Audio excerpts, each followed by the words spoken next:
Hello everyone, welcome to episode 3 of the Switchaboo Podcast. My name's Alex, and I'm joined here by Rochelle Suritucker. Hello everyone. And we've actually got a pretty big podcast for you this fortnight. Yeah, it's been a really, really big day. It's Valentine's Day, so happy Valentine's Day, everyone. Yay, hope you got tons of chocolate so you can watch the direct eating chocolate. Yes, that's right. That was the thing that we were going to be talking about today, wasn't it? It's probably going to make up the bulk of what we're going to be talking about today. Yes, because something happened this morning in Australia. I don't know what time it was in America. About 2-3 p.m. 2-3. Oh, there you go. Something Give or take. happened yesterday for them. Yep. And it was pretty big. Yeah, absolutely. We'll get into that in just a moment.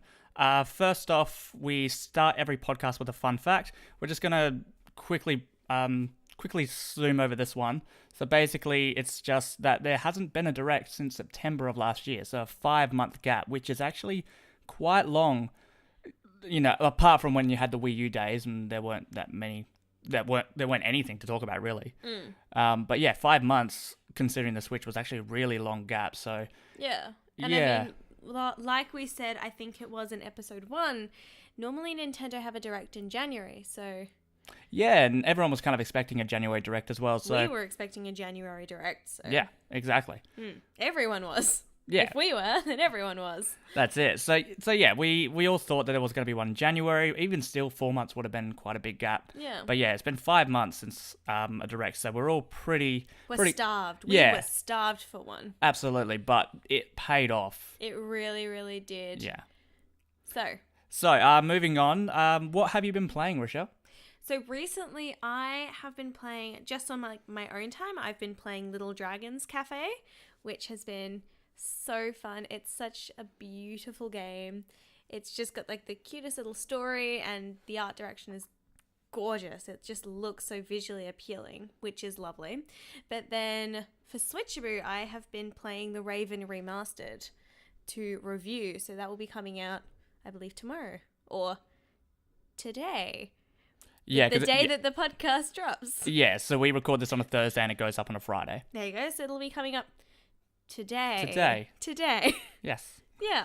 And that's been very time consuming because it's a long game, isn't it? well, it's like a Longish. It's like a 10-hour game. But when you're busy, you know, with other things, absolutely. you can only do like little bits here and there.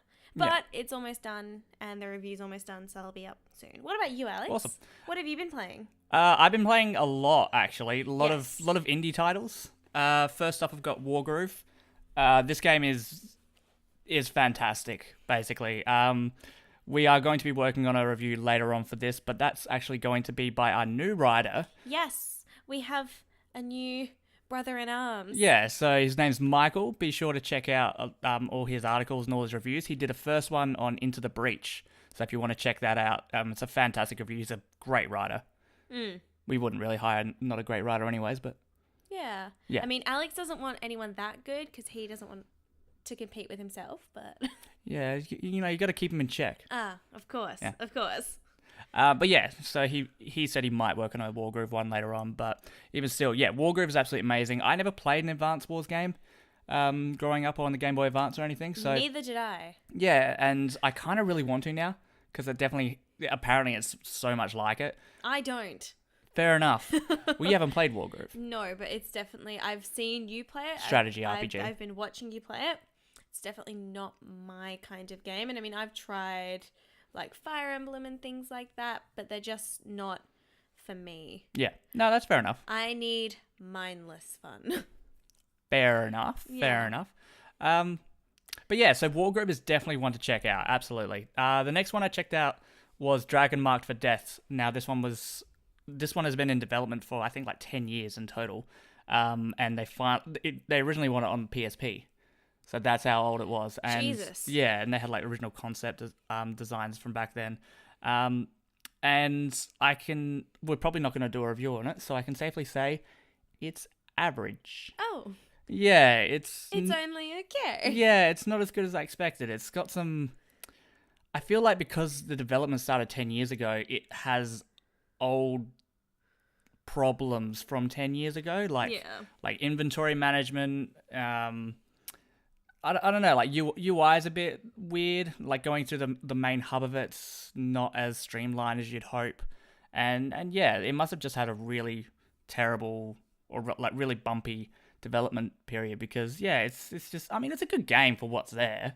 The action side of it's not bad. It's just not as good as I was expecting. That's pretty disappointing. Yeah, it's a bit of a shame. Especially if it was 10 years in the making. Like, you would kind of hope that after 10 years, well, I mean, it would be like, you know. Well, I mean, 10 years in the good. making doesn't mean it's going to be good. I mean, that can mean that it had a lot of issues and they didn't know where it was going. Yeah, but that's like Kingdom Hearts 3. Well, I've got my own beef with that game, but that's a different matter. That's because they just put heaps and heaps of cutscenes in there. But anyway, Putting down the controller for like 20 minutes. But yeah, so I've got my beef with Dragon Mark for Death, but if that's the type of game for you, it is good. Like what is there is good. It's just not amazing. The next one I played was Unruly Heroes, which looked great. Yeah, Again, this saw one. You play that? Yeah, this one was beautiful. This one was a really nice looking game. We actually have a review on this one, so I won't say too much on it. It's on the website. Yeah, so just check it out on switchaboo.com. But yeah, it is a really good game. Next one, Night Terrors. My gosh, you've played so many games recently. Yeah, well, the last two are just small, little, tiny indie games. They're both like $4.50 Australian dollars, so it's like $3 US, like super cheap. Night Terrors is basically just like a runner. You run from left to right and you jump and attack things. Like that's the worst. That's the worst example. Like that's the worst description I could say. But it's basically that's all there is, and you just it's kind of like Flappy Bird in a way, in a weird way. But you're a skeleton with a sword and you're beating other like ghoul type of things. So and then when you die, you get it's like a roguelite in that kind of sense where you have items and then you can pick up power-ups, like more and more power-ups as you go. And you get used to the pattern of everything. So it's like Flappy Bird with power-ups. And I actually think Flappy Bird had power-ups. Flappy Bird, but with better power-ups. Okay. With a sword. Flappy Bird with a sword. And some talent. Okay. In its game design. Oh. No offense. To Flappy Bird creator. Yeah, well, he's a billionaire now. Yeah. Or millionaire, I'm assuming. Sitting back on that, yeah. Yeah, exactly. And the last one is Downwell. I played for probably like 20-30 minutes, so I can't really say I've been playing it too much. But this one was published by Devolver Digital, but it actually kind of went under the radar a little bit. It's basically you're just falling down a well, and every time you fall down it's different, so it's procedurally generated, and you just have to jump on enemies and keep going down the well. Oh, I did see you play this. Yeah. It looked like fun. Yeah, it's very minimalistic. It's just black and white, and that's all there is to it. But what is there is just fun, and it's for $4.50 or $3 US. Yeah, it's just easy. Yeah, super simple, and it's published by Devolver Digital, who's always on point. Yeah, they've always got fantastic games. Yeah. Oh, I actually forgot to add one game to my list. I played Drowning. Oh, yeah. I did tell you about that, and I'm doing a little quick review for the website. Yeah. But, I mean, it was a very poignant game. You know what I mean? Like, because it discusses, like depression and mental health issues, I found it to be really like, as someone who's kind of gone through some things like that. Yeah. It was really relatable. Yeah. Which was quite good. In saying that, though, it is kind of like a walking simulator. Yeah. Yeah, but it's all about the story anyway. But I'll write all that down in my little quick review that I put up. That's exciting. Yes. Sorry, one last thing I'll say about Downwell is... Back to you, of course. Thank you. Because it falls down, because you're falling down, you can actually tilt it to portrait mode and play it with the flip grip. Oh, cool. If you have the flip grip. The flip grip is pretty cool. Yeah, it's basically... If you don't have it, it's basically like just a little... device, well, not really a device, it's just like a little piece of plastic, really, and you put the... It's probably a very simplistic way to describe it, but it is... Yeah, well, that's pretty much all it is. That's true. And then you just put the Switch in lengthwise, and then attach the Joy-Cons on the side. And really good for arcade games and things like that. Yeah, I mean, you're probably on your phone right now, so just Google Flip Grip. But yeah, it allows you to play arcade games, like portrait arcade games, in handheld mode. Yeah. And yeah, it's fantastic. I would highly recommend getting a flip grip and playing Downwell. Okay, so there you go. There's Alex's recommendation for today. We can stop the podcast now. It's like, do I get money for sponsorships or anything? I don't know. Let's send a few emails. Yeah, we'll do that after. Yeah, maybe. So now that Alex has given his recommendations, it is we're ending the podcast now, aren't we? Because that was the biggest thing that happened today. There was a little thing. Okay. Little thing that kind of went for about 37 minutes. Give or Oh, take. that's right. The other thing. Yeah. Yeah. Okay. So we'll go into the Nintendo Direct news. We'll basically go through every single game and talk about the release dates, what we thought about them, and so on, and all our thoughts. So first up is Super Mario Maker 2. Woo! Yeah, they opened with this one. No words needed to be said, really. To open it up with. It is great. So much fun. I'm so excited. It'll take full advantage of the touchscreen, I imagine. But considering Nintendo's making it, I'm sure they're going to take full advantage of the touchscreen. It showed it in the trailer. So yeah, you can. Well, I've just forgot, apparently. Fair enough. But yeah, you can use the touchscreen with it. So it is going to be a little bit jarring because it seems like you have to do it in handheld mode, which is a bit, because with the Wii U, you had the gamepad and then you can just draw on it with the stylus. That was really convenient. Yeah, and then you can test it out and, then you look on the TV and you had it there. So I guess it is a bit of a bummer, like a bit of something you have to sacrifice for this. But we don't know that it is going to have to be played in handheld mode. I highly doubt they're going to make a game that's designed to only be played in handheld mode. Well, they had the circle thing that you can choose what you want to all the features that you want to put into your level. Yeah. So it seems like you can do it with controls. I just can't see that being all that intuitive. I think that might be a little bit clunky. But I mean, we haven't got the game in our hands. Yeah, so it might be completely really seamless. Yeah. It might be just absolutely seamless. In saying that, though, I don't really care if it is or not because I really want the game. Yeah, it does look really cool. And so new features, slopes. Yes. Which is something that everyone's been screaming about. I'm trying to replay the trailer in my head. There was things coming from the background, so into the foreground. So they showed the bullet bills do that. Super Mario 3D World. Yeah, of course. Which isn't a 2D game. But they're adding Super Mario 3D World in the cat suit, which is quite interesting. But I guess 3D World was kind of like a reimagining of a 2D game in a 3D environment. Yeah. So I guess I can get away with it. It'll look really nice. Oh, look! It looks beautiful. Looks absolutely stunning. And it's coming out in June as well. Which is quite soon if you think about it. Yeah, and I expected that to be... Because last time Super Mario Maker came out on the Wii U, it was this big holiday title. That's right. Yeah. So this one's June, like right around E3. And considering how many people have been, like, responding and that kind of stuff to the post that you did on the Facebook page, people are really excited for this title. Oh, it's Mario. Everyone's going to be excited for Mario. I know, but Super Mario Maker in particular. Yeah. People are so excited for it looks like. So, I mean, I'm surprised they're not making it a holiday title. Yeah, well, that only goes to show what they're going to have for the holiday title. Like, it makes me so excited. Yeah, if Super Mario Maker 2 is coming out in June, then just imagine what they've got, like, in store. Animal Crossing.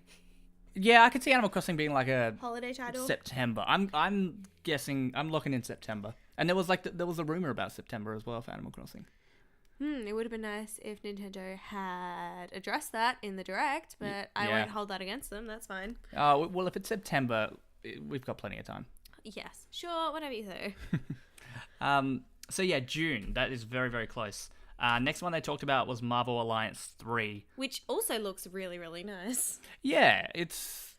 I should say visually appealing. Yeah, well, I mean, I never played the first two. Neither did I. I think the second one, the last one was like 2007 or 2009 or something on Xbox 360. So quite some time ago. But it is good that they went over it a little bit more. Like local wireless play. Yeah. With up to 4 friends, which is awesome, and it makes sense considering Nintendo actually publishing it, that they'll put all of the features that they can into it. Yeah, and Nintendo love doing multiplayer. Yeah, games. And co-op experiences. Yeah, for they sure. love having people get together with their mates and play. What's the whole point of the Switch, really? Yeah, exactly. Like, you remember the trailer? They had everyone getting together to play games, and it's great that they've done this. And Marvel, Karen on the roof. Yeah. Oh, Karen. What was I about to say? Oh, that's right. Marvel at the moment is such a big, like, IP that they've gotten. Well, yeah, I mean, Marvel, like, and thereby Disney as well. Yeah, exactly. Partnering with Nintendo. It's I mean, great. With Koei Tecmo developing it, it's such a, or is it Team Ninja? Oh my god, I can't remember. I think it's Koei Tecmo. It's a real clusterfork. But yeah, it's a weird mismatch of all these different companies just coming together and making a game that we just would not expect. No. Yeah, and it's looking nice. I mean, it doesn't look amazing like graphically or anything. It looks nice though. And for the Switch, that's all you're just looking for nice. You're not going for 4K, or you're not going for like crazy graphics. I'm just happy with visually appealing. If it looks visually appealing to me, I'm fine with that. I was never one of those people who's like, I need 4K now. Yeah, and it had Never. like Nintendo generally tend to go for like visually striking art styles to kind of make up for that. So that's kind of how Breath of the Wild got away with 900p instead of 1080p. Yeah. So it's the art style and the aesthetics that actually kind of trick you into thinking that it's not the size, but how you use it. Sure. It's Valentine's Day. Fair enough. I'll let you get away with that. And they also, like, all the characters, if I remember the, like, trailer correctly, it's all like they look like, they're comic book selves as opposed to the movies, which I love. I love that they're doing it in that comic style as opposed to, like, going with... Yeah, like Thor. Yeah. Thor had, like, the winged helmet. Yep, and the long, luscious locks. Yes. Say that 5 times fast. No. Yeah, so Marvel Ultimate Alliance 3 actually looks really, really cool. It looks like it'll be some mindless fun. Yeah, absolutely. Next game is Box Boy plus Box Girl. Yay! This looks cute. I mean, it does. We'll play it together. Yeah, exactly. We'll do a little co-op thing. But I remember playing the first 2 on the 3DS, and I really, really enjoyed them. I actually got the Box Boy amiibo, which was really... Yes, you did. That's right. Yeah, it's quite rare, actually, because in Australia, we could only get it on the Nintendo Australia eBay page and, like, the eBay account, and that was really... Like, it was only available for, like, 24 hours, That's and then right. it sold out within 1 hour. Yeah, you were really lucky to get your hands on one. Yes, I did set an alarm for 9 a.m. that morning. I do remember. Yes. But yeah, I've actually got that above my TV. Anyways, Box Boy plus... Sorry, you were going to say? I was going to say, I wonder if you'll be able to use your amiibo with the game. You should. That's a good question. Well, I mean... Well, I was Nintendo, we need answers. Yeah. Well, the game's coming out April 26th, so I imagine they probably would have said something about it. But, you never know. I guess we'll find out when it comes out. Yeah. Well, that's it. But yeah, this game looks cute, and it's like 270 levels. Which is a lot. Yeah. That's and with a lot of levels. Yeah, I mean, and the original Box Boy games, they didn't have co-op. So, of course, they're going to add co-op with this, with the Nintendo Switch version. Yeah, and Box Boy was a bunch of fun to play. Yeah, it was simple. Yes. And cutie as well. Yeah. Like the new character. The rectangle. Yeah. Or what did they describe? Long-bodied character. The long-bodied character, yep. Yeah, who is very, very, adorable. Yeah. In his own little, geometric way. But yeah, April 26th for that one. So that one's pretty cool. Super Smash Bros. Ultimate 3.0 update. This one's coming up for spring, and they kind of teased us with this. They did. They were like, it's coming, but we're not going to tell you what's in it. I mean, why put it in the direct? That's a really good question. I could not answer it for you. Yeah. When I say spring as well, that means autumn for us. But I'm using US. You're US using the ones that were in the direct. Yeah, exactly. So spring for you guys in North America and the Northern Hemisphere. The Northern Hemisphere, basically, and that is autumn for fall us in the Southern Hemisphere. Yeah, so we've only got a couple months to wait for that one. Yeah. But no idea what it is. And new amiibos as well. They look pretty cool. So like the Joker one from Persona 5. Yep. You had the Pokemon Trainer, Squirtle, Ivysaur. Yeah. And a few others, I think. They're from all the top of my so head. cute, and I know that we don't need them, but we will probably buy them anyway. I had a real addiction. I think so many people did with amiibos. I have so many amiibos, but I did stop after I mean, I got both Clouds and like the Bayonettas and all that, and that's roughly around where I stopped. Yeah. So I didn't get the new Fire Emblem ones for the Shadow of Valentia. I think you had those ones. But you did buy the Animal Crossing Amiibo Festival ones. Yeah, that was before. Were they? Yeah, that was before that. Oh my gosh, there were so many Amiibos, I just cannot remember. Yeah, but I haven't bought It's any all of a the new ones. blur. I only bought the Guardian Breath of the Wild Amiibo. That's right. Yeah. My gosh. But that one was pretty cool. So yeah, that's just coming spring. That's all they really said about it. Captain Toad is getting 2 updates. Yes. So Co-op? one free, one paid. Yeah, co-op. And new levels. Well, Yes. Co-op is free. Yeah, so co-op's free and that's available now. So you can play with a friend as Toadette. Mm-hmm. And search through the levels together. And then they're adding more DLC. So 18 new stages over Which is 5 pretty courses. And that's going to be paid DLC. I mean, they didn't say how much, but I can't imagine like what, $10, $15 or something? Yeah, it'll be Australian dollars? Yeah, not heaps, I imagine. No, exactly. I'll 18 buy levels as well. it. Yeah, and we can play through them together. Yeah. That'd be really cool. And we'll post a video. Yay. Yay. But yeah, I mean, I love Captain. I only played it on Wii U, but you bought it on the Switch. Yeah, so and it's really that good. works for us. I mean, it's just as good as it was on the Wii U as it is better. on the Switch. It does look better. And you got the Super Mario Odyssey levels. Yes. They were that really is cool. True. But they're just Yeah, and that DLC is coming out in mid-March. I think it was like March 16th, but I know it's around mid-March. Bloodstained Ritual of the Night. I've been really excited for this. I wasn't too much of a Castlevania fan. Like, I played the odd game here and there, but I played Curse of the Moon, and that was really, really cool. Yeah.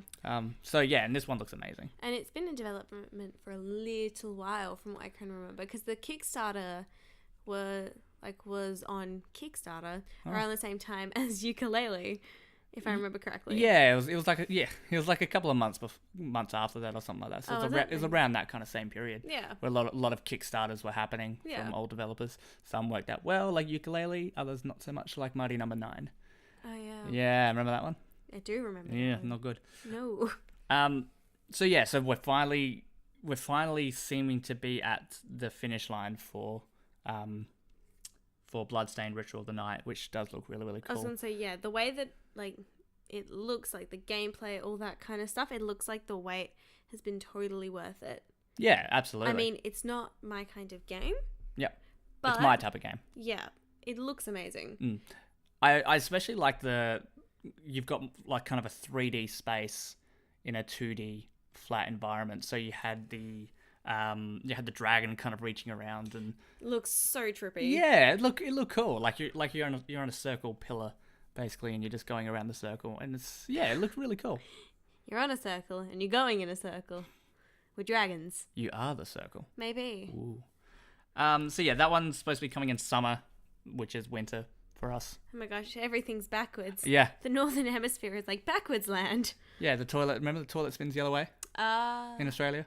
That is, well, no, the toilet spins the other way in North America. Spins the right way down here. And dollars are dollary-doos. Yep, that's right. And we do love to give a good booting. Booting up the butt. Yep.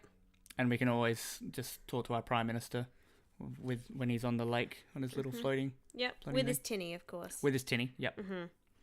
Australia. Dragon Quest Builders 2. This one's coming in July 12th. I haven't played the first one, but I was kind of waiting for 2 to drop so the first one would drop in price. Hopefully. Being a little bit cheeky about that.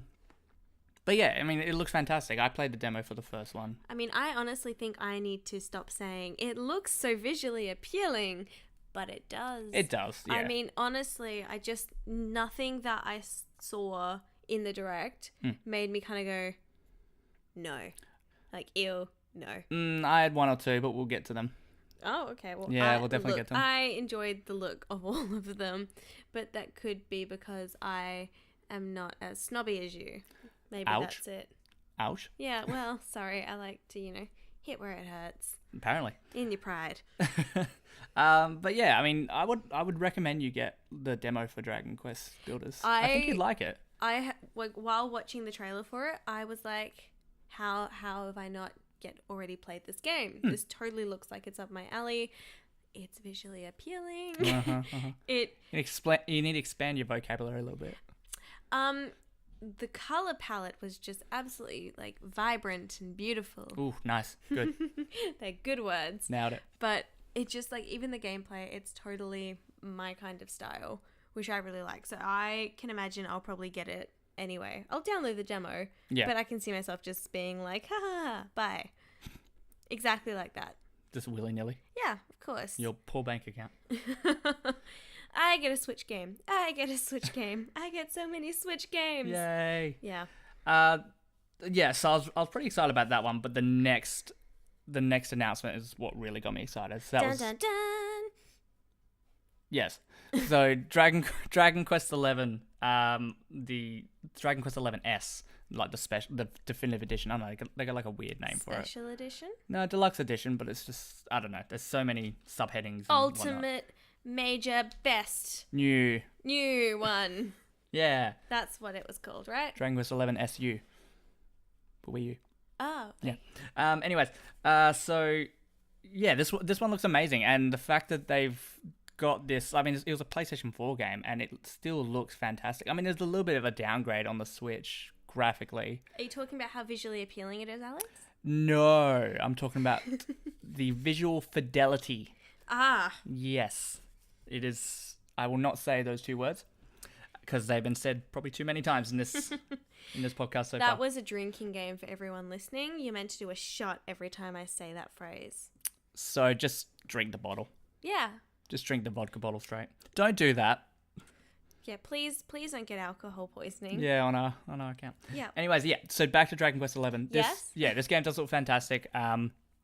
Awesome feature that you can go from HD graphics to 16-bit graphics, like on the fly. Yeah, that's just so great. It just reminds me of playing like Halo when I was able to, play the remastered edition where it looked great, and then you'd press the button and then go back to like, how it was on the Xbox. ye old days. And you called that ye old days? Oh god, it was definitely ye old days. Ooh, I remember that was brand new, state of the art, back on the original Xbox. But yeah, so this is going back further. So So ye old days. Yeah, pretty much. So it's going back to 16-bit graphics, and I hope it's that seamless that you can just press one button and it just goes straight back, because that's what 30 odd years. Oh my god, it's older than me. And me. It's older than both of us. Yeah. Not combined. I don't feel old anymore. That's nice. That's really nice. So yeah, and that was from the original Nintendo 3DS version. Yeah. So the fact, and they said they're not going to bring the 3DS version over to the West, but it's awesome that they incorporated the main reason why I wanted the 3DS version. Yeah. So it's an ultimate package basically. Well, it is, and didn't they've made new music? Yeah. For this as well, which sounds amazing. Like I have not played a Dragon Quest game.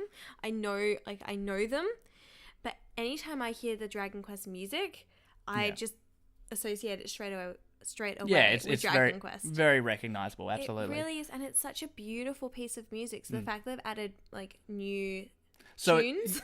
Well, it's not. They're not new tunes or anything. They're so they're done in orchestral. Wow. Basically, so even full better. orchestra. But that's only for the overworld and the battle music. But that's like 70-80% of the game, anyways. Kind of like a new tune. Yeah, basically. But that's for the Switch version. I'm not sure if it's only for the Switch version. I'm not sure if they'll update the PlayStation 4 and PC version eventually. Nah, we just want to keep it for ourselves. Hopefully. I mean, I held out on Dragon Quest XI because I wanted it on Switch. Yeah. Because I can't really see myself playing RPGs on anything but the Switch anymore. Yeah. The fact that you can take it on the go.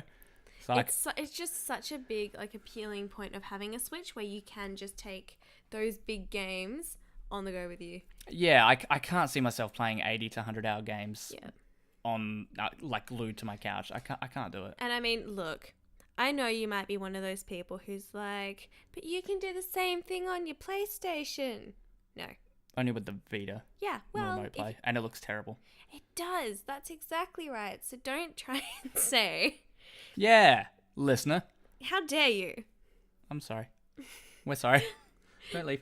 But yes, no, I like that you're able to take it portably with you, and it still looks like, slightly downgraded, but it still looks amazing. Yeah, absolutely. It still looks really, really nice. Yeah, as opposed to, the Vita, which Let's not rag on the Vita too much. I like the Vita. I kind of want to rag on the Vita. I liked it. Okay. Well, then you can continue. I will just... It was basically my Final Fantasy machine. I just Ah. downloaded 1 to 9, and I only played 1 on it. And then you lost it? No, I still have it. I just stopped playing. I only played the first one on it, and now I'm probably going to buy 7 and 9 again. But Is that an announcement that's coming up? we'll get to that. But after this massive announcement, Dragon Quest XI-S, they came out with an even bigger announcement. Wasn't it just? Disney Zoom Zoom. Which looks absolutely adorable. They're so cute. And I mean, I know that it's, So I'm being sarcastic, but Rochelle's not. I think it looks absolutely adorable. It really, really does. It does look cute. See, exactly. You agree with me. Yeah, like I can't see myself ever getting it because it just looks simplistic, but it's not marketed. It's not aimed towards me. I'm not the target audience for it, so. Yeah, I am. You and kids. Yeah, basically the same thing. I mean, like, you've got all the mini games on there, and I can just see, playing with friends who don't have a Switch or who aren't, like, the biggest into video games. It'll be so easy to just kind of pull that out and be like, hey, let's all play a mini game together, as opposed to, like, pulling out Mario Party and being like, hey, let's do some fishing and do it till your palm hurts. Like, you know what I mean? Okay, I know that game's not on the new Mario Party, but still. So, yeah, I can't see this one being for me personally, but like, Zoom Zoom is actually, if you watch the trailer, it's a mobile game? Yeah, it's a mobile game. It's the one where, and they showed it on the Switch, where just like all the little heads kind of drop, and you kind of have to match them up, basically. But there are also mini games. Yeah. There's it seems to have been done up and made into a package kind of deal and all that kind of stuff. Yeah. So there was like curling or something. Curling. Yep. So like with the little heads, like Mickey Mouse head, bopped off Donald or something. And it looked like as well, if I remember correctly, there was like a Pac-Man sort of rip-off game. Well, I shouldn't say rip-off, but it just looks like a collection. Pac-Man rip-off. Yeah, it just looks like a collection of mini games. Slap Disney on it, and away you go. Yeah. Watch the money roll in. With the really cute, fun characters from just slap on their faces. All of our favorite Disney. Give it a coat of Disney and watch the money roll in. Yeah, isn't that what Kingdom Hearts just did? Oof. Whoa. Oof. Oh, I struck where it hurt. Yeah. Yeah. Anyways, moving on. So we've got a Starlink Battle for Atlas update. So, I'm not sure too much to say on this one. I've never been much of a Star Fox fan. Like I like the games, but I never really played them when I was Look, it's not younger. my kind of game either. Yeah, so but I have really not much that I can add to that. No, but so basically what they're adding is you're now able to play as like Falco, Slippy, and the other one, Peppy. Wow, yeah, Peppy. I'm really showing my my lack of Star Fox knowledge here. Please don't tune out. We really do love Nintendo. Well, I mean, back on the Nintendo 64, Star Fox was called Lilac Wars in Australia.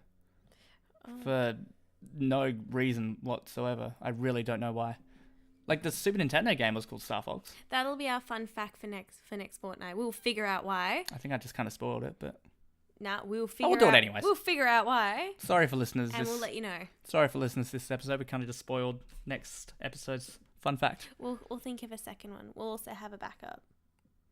We'll give you 2 fun facts. Will we? For the price of 1. I'm not doing double the work.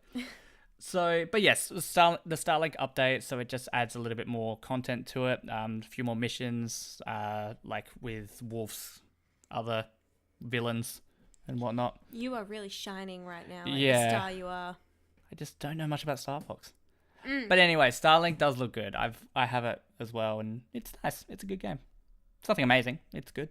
Like I said, haven't played it. I haven't played Star Fox. I have very little that I can add to this part of the podcast. So let's move on to something that you have played, if not just a little bit, maybe. So Rune Factory 4 Special. You played the 3DS version for a little bit, didn't you? Yes, I did.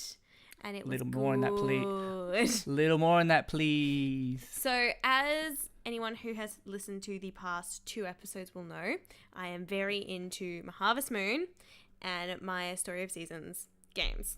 Okay? This, like, Rune Factory is kind of, like, following on with that, but there's also, like, fighting and monsters and, like, you know. So it's like an RPG Yes. simulation game. Yes, that's probably the best. I'm not good with words, so that's probably the best way to describe it. Would you say it's visually appealing? I would definitely say it's visually appealing, Alex. It's very visually appealing. But they have redone it for the Nintendo Switch, which I will be definitely grabbing on day one because I really like these kinds of games. Yeah. And I really enjoyed So that's... Rune Factory on my 3DS. Yeah, so it's basically just Rune Factory 4 done up in HD. Probably, I imagine they're probably adding some other features as well and just revamping it for Nintendo Switch. Yeah. But after that, so they announced Rune Factory 5 is in development. Woo! But we got nothing else. So we Absolutely nothing. we don't have a date. We don't have anything. We just have a title. Yeah. And I mean, look. If you're getting 4, yeah, I'll grab 5 as well. But as much as I do like my Rune Factory, I wish there had been a Story of Seasons. Yeah, I wish they had just been like, and Story of Seasons for the Nintendo Switch is coming out soon, or it's in development, or something along those lines, because they're really just keeping me waiting, and I don't know, like, you know, how much long. Well, I mean, I'm happy with my 3DS one. Yeah, well, I remember the chart when the Switch was first coming out, and like the chart of all the different games that were coming. Story of Seasons. Story of Seasons was on there. So that means there's one in development, probably. Well, assumably, yeah, but we've just nothing's been said. Nintendo, where is it? Please. Nintendo, don't develop it. Please let me know where it is. No. Moving on. Denied. So be quiet. Yeah. So Oninaki is the next one. This one is done by Tokyo RPG Factory. Yes, that is what you said. Yes. And so that they're the developers behind I Am Setsuna and Lost Sphere, which look great. Yeah, which did look great. I played a little bit of I Am Setsuna. It looked really nice in I Am Setsuna. The story was quite unique. It's a little bit dull for my liking, though. It didn't really add much new stuff to it. But Oninaki actually looks it looks like a step up. It does. Yeah, like graphically, combat looked like it was more of an action focus rather than turn-based tactical RPG. I did also get that, yes. Yeah, so Oninaki just looks like a new step up, and the story sounded really interesting as well. Something about like bringing people back from the dead and stuff like that. And watch the trailer. So there's so much in that kind of talking about all that, but we're obviously not the best at describing. It's visually appealing. It's definitely visually appealing, I would say. We're not the best at obviously describing, you know. Games? Yep, games. It's kind of our job, though. Yeah, I guess. I guess you're right. We're good at our jobs. Moving on, so Yoshi's Crafted World got a demo, which is available now. And it's so good. It is. It's fantastic. I won't go because I did play the demo. I won't go into it too much because we have an impressions article on our website that I uploaded yesterday. But it's good. It is good. It is very, very good. There's really no other words to describe it except for good. Yeah, absolutely. The crafting elements as well. Yeah. So like all the cardboard and everything. Yep. Oh, and you can shoot into the foreground and background. Yeah. Like that's the first time you can do that in any Yoshi game. Yeah. So it really mixes up the gameplay. I love how Nintendo's kind of going down this whole kind of like crafty route. Like how we had Yoshi's Woolly World. And now we've got Yoshi's Crafted World. Like, it just all looks so good. I feel as though there was one in between that I've forgotten about. What's that one? No, that's it. Okay. There was Yoshi's New Island before that on the 3DS, and then they released the Wii U Yoshi's Woolly World on 3DS later. That's right. See, I just straight over my head. Yeah, so, well, on that, though, Nintendo have been doing a thing that lately, like mixing up the formula for games. They did it with Breath of the Wild, Super Mario Odyssey with the capture mechanic, and so Yoshi's Crafted World being able to throw eggs into the foreground and background, that's a bigger twist than you'd initially expect. That actually adds so much to the gameplay and really makes you think. So Yoshi's Crafted World, all Yoshi's most Yoshi games really, like they're very, very simple, and you have a mellow mode as well. So Yoshi has wings to fly, so it becomes like a super easy mode. But He's like a little Pegasus. yeah, but Yoshi's Crafted World and all the other Yoshi games, there's a challenge there if you look for it. Yeah. The challenge is finding everything. The challenge is actually trying to get to those hidden spots. Challenge yourself. Yeah, exactly. So I wrote this in the impressions article, but it's difficulty done organically. Yeah. Within the actual game itself, rather than just settings. Which means thing. that it's really open to everyone. Yeah, absolutely. So you can be the most casual person, Mm-hmm. like me, or you can be like a real hardcore. Yeah, hardcore platformer. Yeah, Like gamer. and Like me. yeah, and there's something there for everyone, which is so great that, like, you know, Nintendo have that. Like, that they allow that. Yeah. That's their mantra basically. Yeah, That's gaming for everyone. which is the best. Yeah. So moving on, they talked about Fire Emblem Three Houses for quite a bit. I've only really played Fire Emblem Awakening and those ones from there, so I know a little bit about Fire Emblem. I know nothing. Fair enough. This one, or me again. So this one actually looks really cool. I mean, graphically it looks incredible, absolutely amazing, and they showed a Visually appealing? Yes, visually appealing. You're never going to want to hear that phrase again. I'm never going to write it in any reviews ever from here on. It's visually appealing. No, backspace. But yeah, so Fire Emblem Three Houses looks like it's taking interesting directions. So you're basically a mercenary and a teacher, and you work at like a college Sort of thing. Yeah, and your students go into battle with you, and you basically send your students off to die, almost. Preferably not to die. Like, the idea is to fight and live, but it seems a bit weird in that regard. But anyway, so yeah, there's three. Isn't that what most teachers do? That's what college is like. We might have had a different experience. Oh, okay. Yeah. But in this one, so everyone thought the Fire Emblem Three Houses, everyone thought those three houses would be at war, and that's the game. But they're not, actually. They're just three. That we know of. Well, yeah, I guess. Like they told you what you play as. They haven't so much really told you what the storyline is. True. From what I remember. Yeah, they just kind of set the groundworks. Yeah. So for all we know, because it did look like the leaders of all like the houses. Yeah, at the school thing. Mm-hmm. Like they were all kind of getting on, but for all we know. Yeah. No, that's true. One of them decides to take over the world. Like when the Fire Nation. When the Fire Nation attacked. Exactly. So it could be like that. Okay. That was an Avatar reference for anyone who hasn't watched Avatar. Watch Avatar. Definitely watch Avatar. But yeah, Fire Emblem Three Houses looks fantastic, and I'm super excited for that one.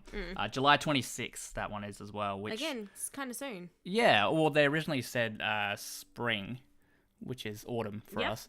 But yeah, and then Koizumi obviously apologized.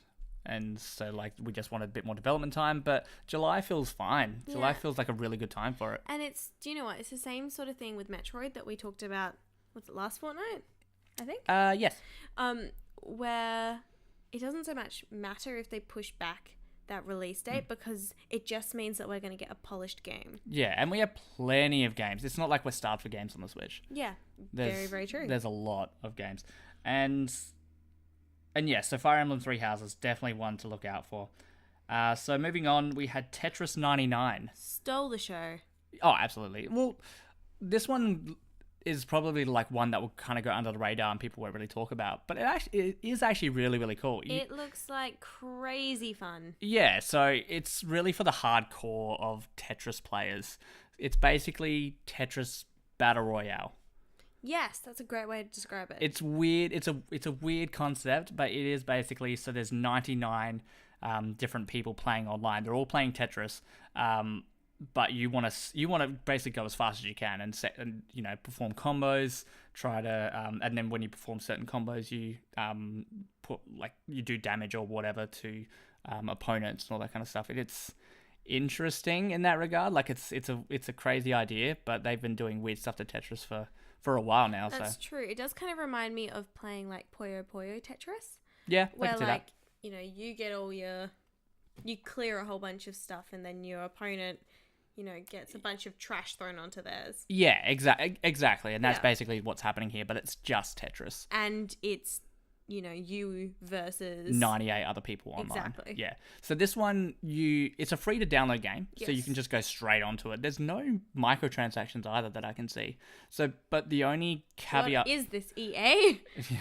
the only caveat to that, no, there's no microtransactions. Oh, so then this definitely wasn't an EA game. Yeah, it's the opposite to that. So, yeah, it's free. It's free to download. It's, you know, available right now. No microtransactions, but you have to have the Nintendo Switch online. Which, I mean, honestly, it's like, what? $20, 30 Australian dollars, Which or really isn't much compared to, you know, your PlayStation and your Xbox. Yeah. Plus, I mean, get eight friends, pay 55, I don't know, Australian dollars. That's how much it is in Australia, and yeah, divide that by 8. You know, it's next to nothing basically. yeah. So get it if you haven't already. Yes. Well, if you do have Nintendo Switch online, download Tetris 99. It's Crazy. It's simple, and it's just Tetris, but wacky and hectic. Very, very hectic. Tetris is kind of hectic anyway. Yeah. So the next one was Dead by Deadlight, and this was the one that I was saying that not all games looked amazing. This was the zombie horror one. Yes, but you could also... So, if you haven't seen the trailer for it, you basically have to escape I don't know if it was a zombie or if it was just like a murderous killer or something like that. Like a ghoul. A ghoul, a Slender Man sort of character. Yeah. Someone who wants to kill you, basically. Or something. Something that wants to kill you, maybe. Ish. But you have to, like, you know, hide and, like, open things and, like, basically escape. But the thing that I did like about this game, again, like, I am not a horror fan. It kind of terrifies me, horror games. Like, if it makes me jump, I'm out, like, already. Done. But I did like the kind of spin on it where you can play as the killer. So you have to, like, you know, search, like, find your innocent, you know, Your victims and kill them. Yeah. I mean, the concept looked good. The game was like, the graphics looked early PlayStation 3. The frame rate looked terrible. Yeah, I guess. I mean, it might still be early in development. I hope that it will, you know, get some more love and care. Yeah. I mean, look, it could just be early days for it. Did it have it's coming out in fall, so our spring. Yeah, which is not that far away. No, like, I really hope they can use that last 6 months or so to touch it up, because at the moment it just doesn't look. I mean, I didn't mind the look of it, but like Yeah. I've said before, I'm so much more about, you know, gameplay and whatnot than what I am about visuals. Well, the frame rate affects the gameplay. That's a good point, but I didn't notice any of that when I was watching it. You have to watch it again. Okay, I can watch it again. That's fine. But I really I liked the concept of it. Like, I won't play it, but I really like the concept of it. Yeah, the concept looks cool. And you can, like, I think, what was it they were saying? Like, a bunch of different characters and things like Yeah. that in the game. So you've got, and skins and whatnot. Was Yeah. it skins? Yeah. Skins and whatnot that you can, you know, put on your character. Mm-hmm. So, like, that kind of stuff is just fun. I think it'll honestly depend on how much the game is when it comes out. That's another thing, I guess. Like, if it's like, you know, $25, $30, yeah. If it's cheaper than that, cool. And then if it's more expensive, that's a hard pass. Yeah. I mean, it's a hard pass anyway because it's a horror game, but Well, but for those of you who like horror, it'll be right up your alley, I imagine. yeah, and it was just a surprising game to have in a Nintendo Direct, and such a packed Nintendo Direct as well. Like, Yeah. they could have shaved off a minute or two. Violent, bloody game. Yeah, and well, they could have scrapped that and then put in a different game. Yes, like Story of Seasons. Well, that's not what I was thinking. But that's actually, I'll save that to the end actually, because that wasn't in the Nintendo Direct. Yeah. Now the next game looks really disappointing because they said that there weren't going to be very many dogs in it. Yeah, Yeah, and the trailer has so many dogs. I Yeah. was very excited. Anyways, Deltarune Chapter 1. So this is a demo, actually. Well, this is the first chapter of a game called Deltarune, made by Toby Fox, who made the Undertale series. A friend of mine who's a really big Undertale fan and Toby Fox fan, he was actually saying that Toby Fox was working on Deltarune before he started Undertale. Dang. Yeah, so this game's very much been in development for a long So it time. must be a real passion project of his. Yeah, absolutely. And I played, because it's been, the first chapter's been available on PC, I think, for like 2 or 3 months now. And I played a little bit of it. My laptop's not that great, though, so the fan was going kind of full blast playing this. Vroom, vroom, vroom. Yeah, it was like it was going to take off like a helicopter. Vroom. Yeah. Sort of thing. Yeah, my laptop's terrible for that. Does not play games.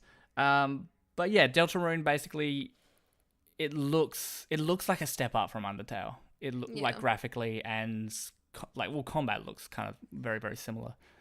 I do like the look of this one. I mean, Very I like Earthbound inspired. I like the look of most of them, like I said. I mean, the only thing, like I said so many times. Yes, you have. The Like downside- she said, like it's visually appealing. It is visually appealing. But the downside to it, obviously, is they showed us so many dogs in the trailer, and they have told us that there are not going to be that many dogs in the game. There will be dogs in the game. Yeah, but there's not going to be that many dogs. Really, you should just watch the trailer to it, because it was a fun little trailer Yeah, to absolutely. just have in there. Like, we laughed while watching it. So yeah, and do remember that it is just a free demo at the moment, and so of the first chapter, and the game is still in development and will come out at a later date. They haven't given the later date for the full game, for the whole thing, but the demo is available in 2 weeks, so February 28th, last day of February. That's so soon. Yeah, absolutely. So definitely download that. It's a free download. It's a demo, so Why not? you can actually download it. You can pre-download it now and then just play it when it comes out. So definitely have a look at So Deltarune. why wouldn't you really? Exactly. Daemon X Machina got a demo. This demo is basically for players to give feedback so that they can improve the game in certain ways before the release. And I love when people do that. Yeah, the last one I remember was Octopath Traveler. They did that, and That's right. yeah, They did. and the game was made so much better for it. Absolutely. But yeah, so Daemon X Machina looks really, really cool. I haven't played the demo yet. I've got it downloaded. I plan on doing a short impressions piece. Yep. Just like the Yoshi's Crafted World. So I'll go into that one a little bit more. But they are looking at a summer release date, which It's winter for us. well, yes. But I'm actually quite surprised considering that they want the feedback now. This close to the Yeah. game coming out. Yeah, so I can actually see a delay. yeah. Yeah, I can see a pushback on this one. Even though I think that would kind of hurt it because that will be pushing into the holiday period. Yeah, I guess And it might get overshadowed. it honestly depends on like how good the game is. Like, yeah, they want feedback, but for all we know, the game's pretty well polished. Like, I haven't played the demo. Yeah. You haven't played the demo. Yes. Like it, so it could be very, very polished, but they just want like To fine to tune fix things. up like little bits and pieces here and there. Yeah. Well, here's hoping. Yeah. He is absolutely hoping. So that one's coming summer, well, apparently, for the final release date. Grid Autosport is coming in summer. Yay. Yay. I mean, look, driving games can be fun. I haven't played them for a few years, but they can be fun. Yeah. So if this is your kind of game, like it looks good. Like the gameplay looks pretty good. The fact that you can have split screen on your Switch, these are all really positive things. Sure. I mean, yeah, I guess. I mean, you it's- want to play with someone else, having split screen on Yeah. your TV or your Switch, it works. It's a good feature for them to have for a racing game. So it's a pretty standard thing though, like in racing I games. know. But yeah, it's basically still, yeah, but still. I like it. Fair enough. It is a very basic car racing game. So think of your Gran Turismo, your Forza, made by like a B grade development company, I guess. You're being so harsh right now. Yeah, I know. It's just It's not your kind of game. It's not my type of game. It's basically, but it's not. It doesn't seem like a quality product. Like in comparison. Wow. In comparison to your Forzas and your Gran Turismos. Alex is just taking some low blows here. No, I mean, well, if you only have a Nintendo Switch and you want that type of game, it seems like a good fit for it. Yeah. But if you have an Xbox One or PlayStation 4, just get Gran Turismo or Forza. They're going to be much better. You haven't played it for all you know it's good. Well, just because it's made by a B developer doesn't mean that the game itself isn't going to be a quality product. I will be happy to be proven wrong. I always hope every game is going to be good, no matter what the game. Alex will do a review on it. Will I? Yeah, why not? I don't think I will. Okay. Sorry, fans. Moving on, so we got Hellblade: Senua's Sacrifice coming out in spring. This looks great. Yeah, absolutely amazing. I'm so excited for this to be brought to the Switch. I was eyeing it off, on my other console. But now that it's coming to Switch, I will totally get it on there so I can handheld, play in bed. Not so much play in bed, but play it on the go. As in, like, on the train or something like that. Just make sure there's not a kid sitting next to you or something. Yeah, that could be awkward. I'll sit next to a window. There you go.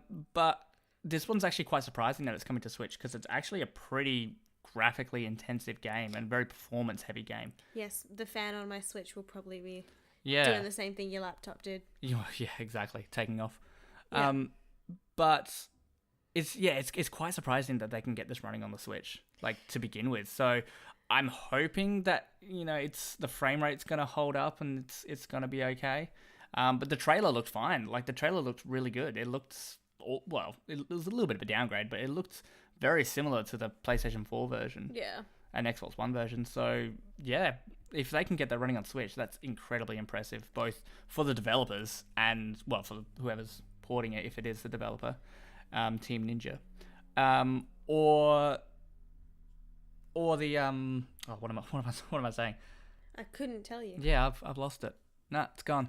Anyways, another thought though, Team Ninja is actually done. They're owned by Microsoft. So they're actually a Microsoft studio. So it's actually quite surprising. I don't think it's on PlayStation 4 now that I say that. But Microsoft and Nintendo have been very buddy lately. They have, and I love that. That's great. Yeah, I mean, we mainly play on either Nintendo Switch or Xbox One. We have a PlayStation 4, but we don't really play on it all that much. Nah, screw the PlayStation. Hey, none of that. Look, I love my Xbox, and I love my Switch, and I love my 3DS. My PlayStation is just a way for me to play the exclusive PlayStation games. Yeah. That's basically what that machine is. Yeah, if I have a game that comes out between my PlayStation and my Xbox, it'll be bought on my Xbox. I'm sorry to those of you out there who love your PlayStation. I'm not hating on it. You never grew up with PlayStation though. No, and I was one of those rare people who didn't have a PlayStation 2. Like, 153 million units sold. And I wasn't one of them. Wow. What did you use for a DVD player? My original Xbox. Could that play DVDs? Yeah. Oh, I didn't know that. Yeah, it could play DVDs, and we also were one of those rare households that had a DVD player. Wow. I know. And it wasn't the Sony PlayStation 2. No, it wasn't. Crazy. Anyways, Hellsing, Senua's Sacrifice, spring. Hellsing? You mean Hellblade? Hellblade. Wow, it's late. We're recording this at quite late. Yeah, but anyway, we're dedicated. We are. So yeah, Hellblade, Senua's Sacrifice coming spring, so that's autumn for us. So only a couple months away. Very, very exciting. Absolutely. Mortal Kombat 11. So this is when they were just going over a couple of games that are coming. Mortal Kombat 11, so not getting pushed back. It's coming day and date with the other consoles, April 23rd. Which is great. Looks awesome. Looks as bloody as ever. Unravel 2, March 27th. I think this was only on PlayStation 4 before, so it's coming to Nintendo Switch now. Perfect for the Switch because there's 2 players you can play who can play co-op simultaneously. Multiplayer. Yeah, and the entire game is based around the 2 characters. Yep, and together. If you don't have, a special someone in your life, you can control both of them yourself. Yeah, absolutely. But it seems like a game that's going to be much more fitted for co-op. That's March 27th.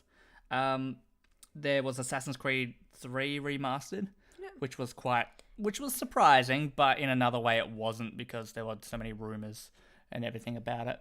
That being said, it didn't look like it was running all that well on the Nintendo Switch. I mean, look, Assassin's Creed games are known for being really glitchy and buggy and having frame rate dips. And... Well, yeah, but this is a remastered version, like edition of it. So, but it's still under the Assassin's Creed, I guess, banner. Yeah. So, I mean, that's what I would be expecting straight out. Well, unfortunately. Yeah, you said I was harsh. Assassin's Creed 3 was one of the big ones, so that and the one Game of the Year awards and everything. So people loved it. People still do love it. A lot of people seem to be really excited for it, and that's great. It's still got quite a big following. Yeah. So I mean, Assassin's Creed 3 remastered. It just I would recommend getting it on a different console, Xbox One or PlayStation 4. It just didn't look that great on Switch from what we saw. I mean, traitor. If you want a quality experience, you need to go where it's If you're going to be sinking money into it, I don't know how much it's going to be when it comes out. I imagine full retail. Yeah, so then go get it on another console. Yeah, it'll run better on Xbox One or PlayStation 4. But if you really want it on the go, I'm sure the Switch version will hold up. Yeah. It just won't look or feel as good. Otherwise, you can always just get, a PS Vita. Yeah, it's not on PS Vita. Oh, you can't, I'm not sure, actually. I think I've done remote play once on my PS Vita, and it didn't work. That was for Ni no Kuni, so it wasn't supported or anything. So I was just like, oh, I'm done with this feature. And then the Switch came out, and I'm like, oh, I can just take it out of the dock. Oh, that's so much better. Amazing. Oh, I know, right? So people saying, oh, but Vita can do it. No, it can't. Not to that same level. Moving on, so Final Fantasy VII coming out March 26th, which is great, which is awesome. Soon. Yes, very soon. But even sooner, Final Fantasy IX, that dropped today. Yep, it's already out. Yep, it's right there in the eShop. So... Get it. Why are you still listening to us? No. No, don't say that. Stay with us. Multitask. Did the same thing. Yeah. It's got to download anyway. So. Yeah. Chocobo Mystery Dungeon, everybody. I can't remember the exact name of it, but neither can I. That got a release date that I forgot to write down apparently. So that is good, but I don't think that's too far away. Astral Chain. Okay. This is a big one. Yes. So we've gone through all the small highlights. This is a big one, Astral Chain. This one's an exclusive. Hideki Kamiya is, I believe it was producer or executive producer or something like that, who did the Nier Automata games. This is a platinum game. Everyone's thinking, oh, Xenoblade Chronicles X2. No. Platinum games, Nintendo Switch exclusive, looks gorgeous, looks fantastic. It does look amazing. And it looks like a really unique feature. So you have the chain with your familiar that you summon. So you're chained together, but you fight alongside each other, which looks really cool. You fight together chained. Yeah. But then you can also summon your familiar. I mean, they had armbands on that just really arm discs. Yeah, it just really reminded me of Yu-Gi-Oh! With their... If you haven't seen the trailer and don't like Yu-Gi-Oh!, ignore that. Yes, it does kind of look like it, but it does. That's just what it reminded me of. Fair enough. But yeah, Astral Chain, it looks fantastic. I was actually very, very surprised that something like that was dropped exclusively for the Switch, and it looks like it runs amazing. And the gameplay looks good. Yeah, and to announce it and give a firm release date of August 30th. Not even they didn't say full. And then just leave it as that or something for 2019. There is a date. August 30th. That is very specific. So, and Platinum Games have, Nintendo and Platinum love each other. So that's very, fantastic. very much. Yes. Platinum is kind of hit and miss with a lot of things. They would release Nier Automata and Bayonetta. Ninja Turtles. Yeah. Then they'll release Ninja Turtles, which kind of bombed. They'll release Bayonetta 1 and 2, which are amazing. But then they'll release Star Fox Zero, which, I mean, I like Star Fox Zero. I'm in the minority. I didn't love it, but I liked it. It was okay. But there was a lot of criticism about Star Fox Zero. So yeah, Platinum games are hit and miss.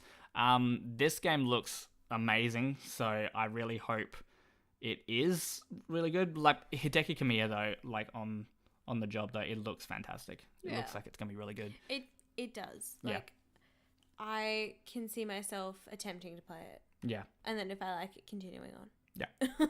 And the host of the Direct, Yoshiaki Koizumi, he talked about Bayonetta 3, just gave a very brief thing saying that the development team is hard at work.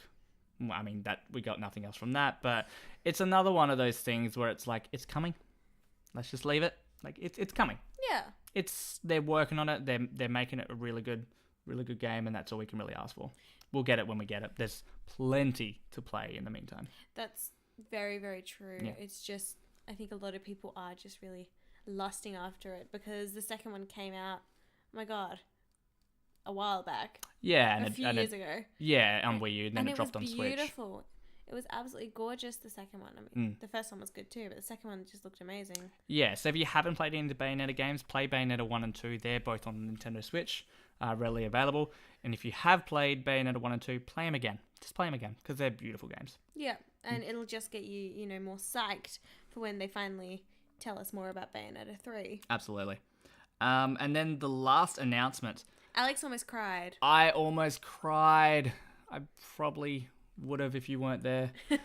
Oh my God. Like, it's okay. It starts off 2D animation cutscene.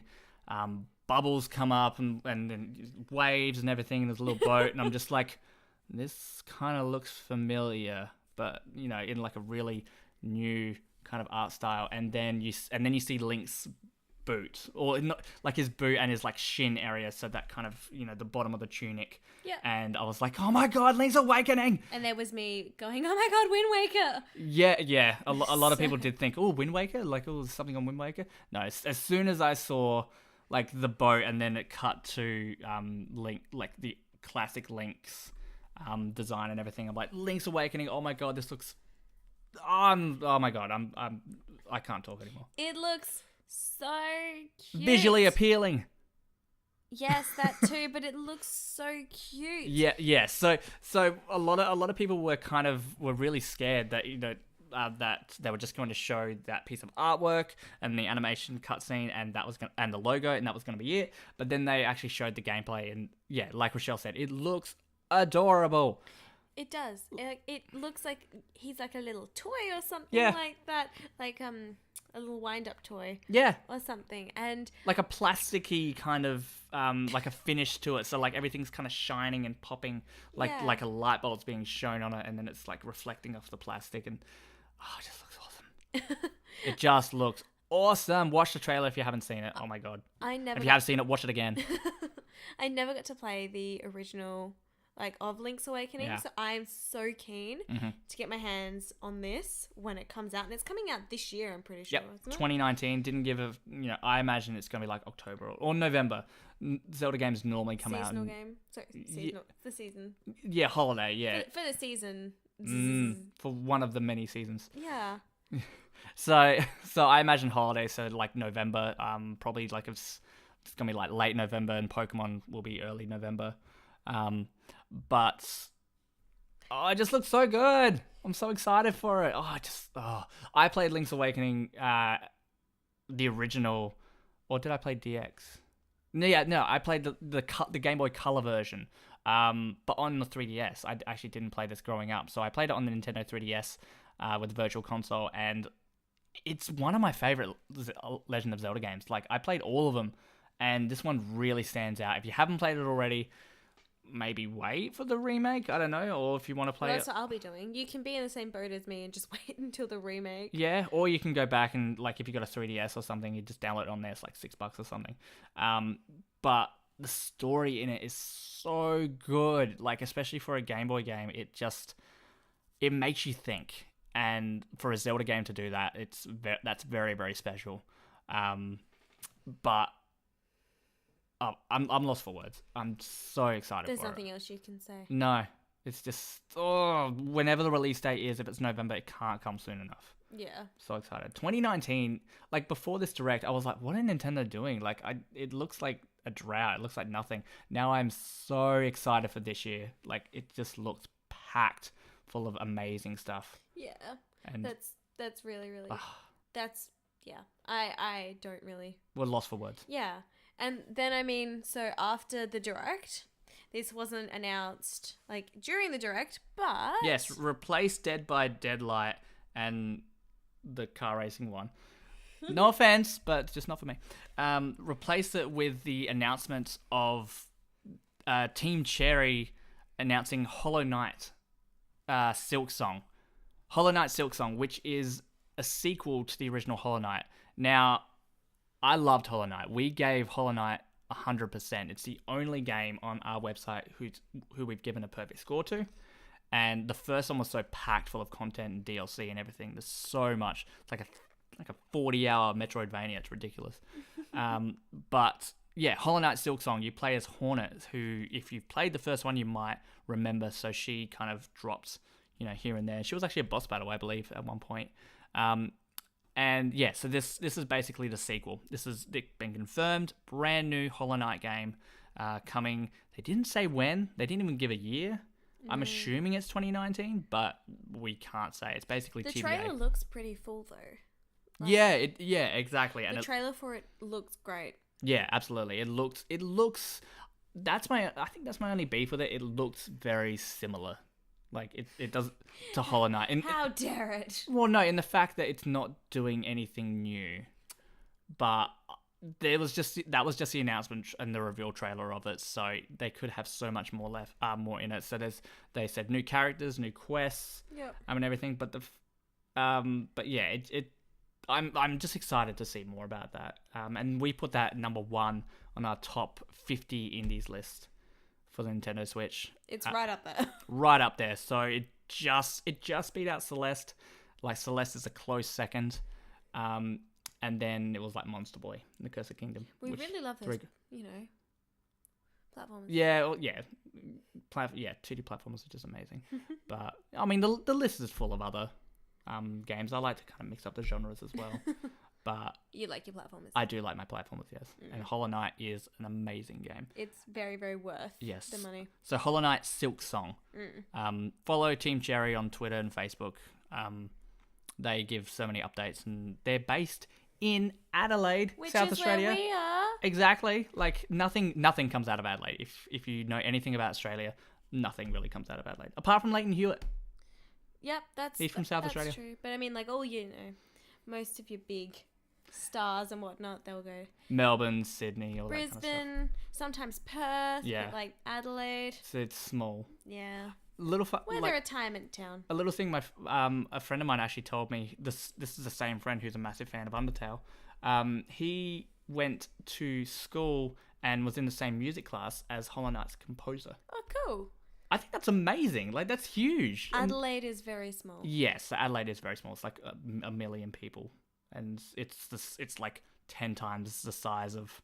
Well, it's probably actually the same size as like Texas or something. I'm terrible with geography, but like that's kind of what I'm seeing in my head. I think you're very wrong there, but South Australia you're talking about. Yeah, South Australia, like the entire state, not just Adelaide. Like South Australia, I think it's the size of Texas. I'm probably wrong, but I think you're wrong. Okay, it's a pretty big state, but like a lot of it's just desert, so it's uninhabitable. Anyways, you mean outback? I don't know if I'd call the outback. Well, it is kind of like a desert. Or like in the middle, like around Alice Springs and further up and in the middle. Anyways. I was saying, Hollow Knight Silk Song. Look it up. Great. Yeah. Moving on to the question side of the podcast. So we're going to wrap up the podcast because we've been going for quite some time, actually. This is the longest one we've done so far. Well, it's episode 3, so. There's not really much to compete with, No. but it's the longest one we've done so far. Well, I mean, the direct was just so packed. We had other stuff we want to talk about as well, but no, we knew this was going to take a long time. Anyways, what game are you most excited for from the direct?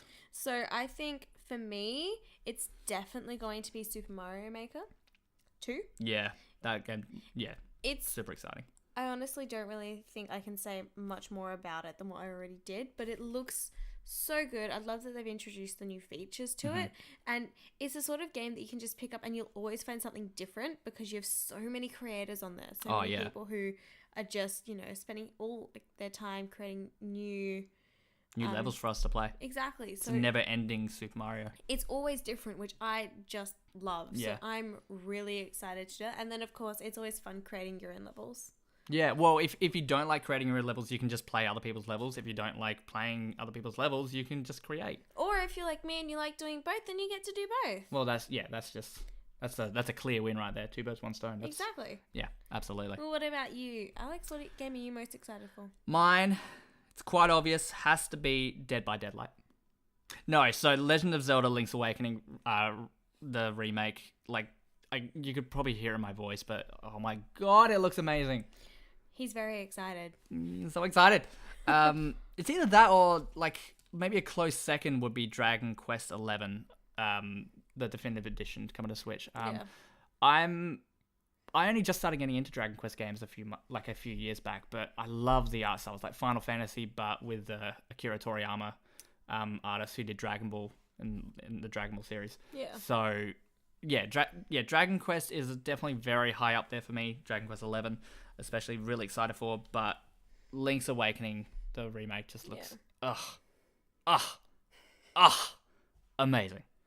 And on to our second question.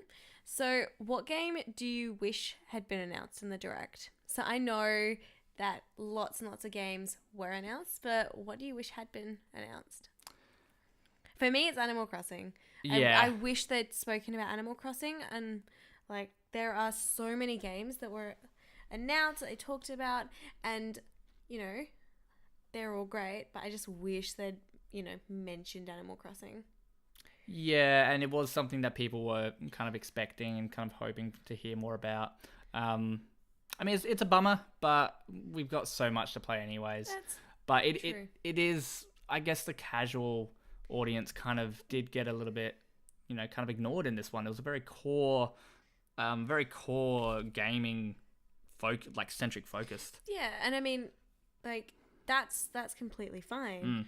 But it would be nice to have some of those. And Animal Crossing is quite a core Nintendo game anyway. Yeah. So it'd be nice for them to kind of talk about that.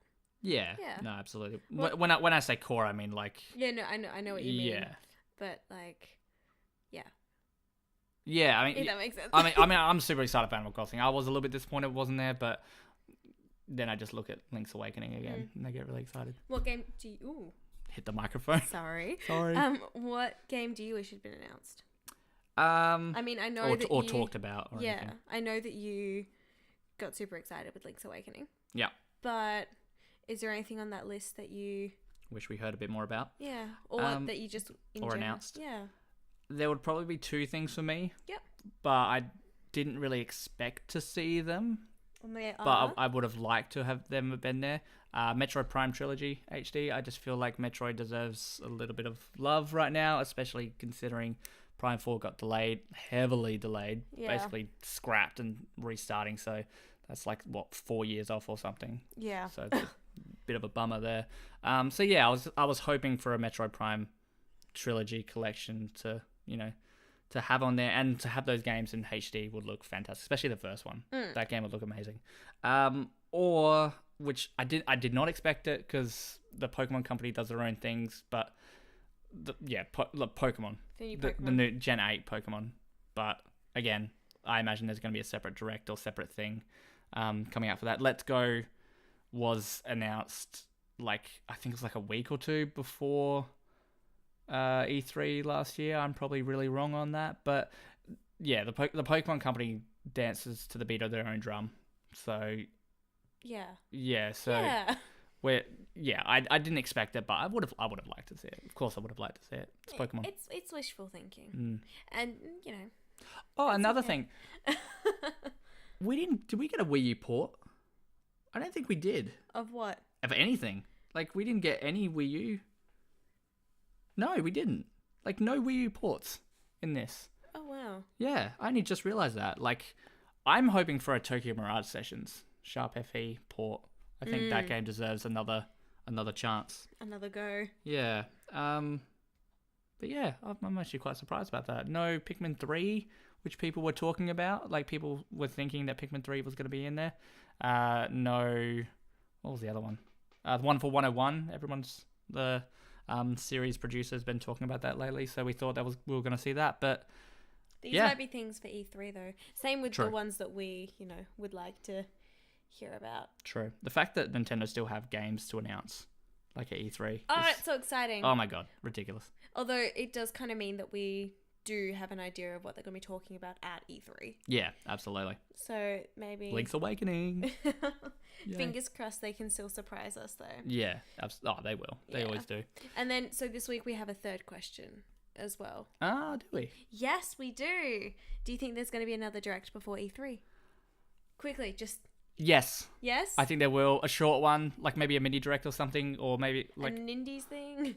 No, that kind of length? Yeah, like 15 minutes, like how it was January last year. I think a mini Direct, maybe announcing a couple more games, maybe another, and maybe like a third one, like being a Pokemon-centric Direct, like I was talking about before E3. Yeah. I reckon that will definitely happen. I'm definitely in the same boat there. Yeah. I think there will be another Direct before E3. I mean, in saying that though, they did keep us waiting for this one. Yeah. That might have been to tie us over. Oh, Until now I've E3. really confused myself. Yeah, so it can go either way. But they have enough content, I reckon, to last us for quite a few months. But we want more. We want more Directs. We always love Directs. We always want more than we have. Oh, absolutely. Always. Yeah, so thank you so much for listening. To our extra... Oh, I guess it's not extra. Okay, yeah, it's extra long. Hour and 20 minutes. Yeah, we did well. Yeah, our extra long podcast today. So, like always, you can follow us on Twitter or Facebook. Mm-hmm. I mean, you can shoot us through an email at team@Switchaboo or... team@switchaboo.com or alex@switchaboo.com if you want to email me directly. That's probably the one I check more often than not. Yeah. I should probably check the team@Switchaboo one more often. Anyways, yeah, email me at alex@switchaboo.com. It's definitely a much easier way to get in contact with us. Yeah, or comment on Facebook, our Facebook posts, tweet us. We're on Instagram too. Although I think we just use that for memes at the moment. Yeah. I'm tethered to my phone basically, so like I'll always be able to respond if you reach out to us directly. Yeah, we love hearing from you. Yeah, and that's the big thing. We absolutely love hearing from fans, like love reading comments on everything. Subscribe to us on YouTube as well. We've been doing a little bit more on there. We are mainly just we are 100% focused on the actual website though. So switchaboo.com, that's where everything happens. Although if you keep an eye out on the YouTube, hopefully soon we'll have more videos to post for you. Yeah, some gameplay videos. Yep, some video reviews, that kind of stuff. Don't promise too much. Okay. That's no, fine. Yeah. Don't expect much. Follow us on Facebook and Twitter. That's gonna be your main things. But yeah, absolutely. Thank you so much for listening, guys. And here's to the next Nintendo Direct, whenever that may be. Yay! See you guys later. Bye.